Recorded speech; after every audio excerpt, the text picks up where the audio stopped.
With that, I yield to Ranking Member Ms. Pingree for any opening remarks that she may have. Thank you very much, Mr. Chair. Thank you for holding this hearing this morning. And Secretary Bergworm, thank you very much for being with us today. I appreciated that the slight delay in committee gave me a chance to say an initial hello to you, and nice to meet, even though I represent Maine, a fellow Midwesterner since I was born in Minnesota. Yeah, sure, you betcha. I do want to thank you for bringing your many skills as a former governor and a businessman to this very important position.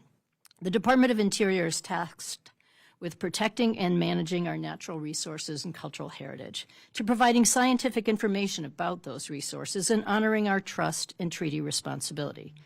But I will warn you, I am very concerned about the state of the Department of Interior.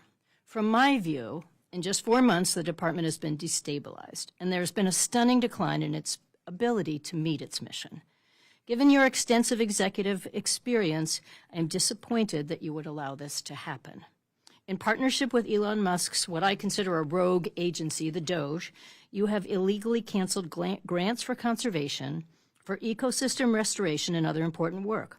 Over 1,700 probationary employees have been recklessly fired, and 7,600 people, or 11% of the interior workforce, have been pushed to resign. These are not just numbers.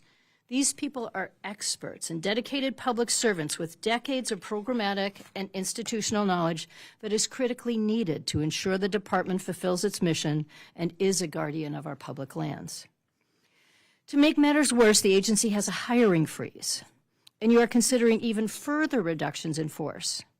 I don't see this ending well for this precious agency that this committee is dedicated to oversee. And this committee has devoted hundreds of hours to nurturing this agency. I'm very proud to serve on a committee that generally works in a bipartisan way to make sure that the Department of Interior stays strong. Further, due to the policies you have instituted, employees are hamstrung from accomplishing everyday tasks by absurdly limiting credit card expenditures to $1. This is no way to efficiently run an organization. In fact, these actions seem to be designed to obstruct employees from doing their job. Even the National Park Service feels that it's been under attack. Ahead of peak season, you have gutted staff, so my national park, like Acadia in my home state of Maine, is understaffed and without the resources needed to keep summer visitors safe. Our parks are pristine and need to be protected. Fiscal year 2026 is equally devastating, with a proposed cut to the department of 30%. That budget eviscerates the U.S. Geological Survey with a proposed $564 million cut, targeting scientific research on natural hazards, ecosystems, water, and earth mapping. These programs help us monitor and provide real-time earthquake and hazard information. They strengthen our assessment of groundwater and surface water systems, and they help ensure our national security by informing the management of our mineral and energy resources. Without these programs at USGS, our communities will be left vulnerable to natural disasters and deprived of the scientific data that guides responsible land management.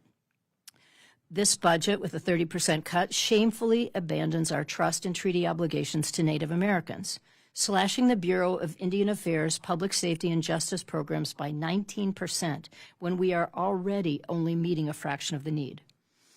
The budget also chooses to eliminate funding for a desperately needed school construction, leaving a $1 billion repair backlog untouched. So, Secretary Bergum, the document we're here to discuss today is more than just a budget. It's a blueprint for dismantling the very mission of the Department of Interior, making it impossible to protect our natural resources and iconic national parks or uphold our commitments to tribal communities now and for future generations. As the ranking member on this committee, I wholeheartedly oppose these cuts. I cannot stand by and watch this agency be hollowed out. So thank you again for being here this morning. I'm sorry that we disagree on the perspective on how this department should be run, and I do hope you are here to give us a rationale for these decisions or to work with us to reverse them. And I yield back.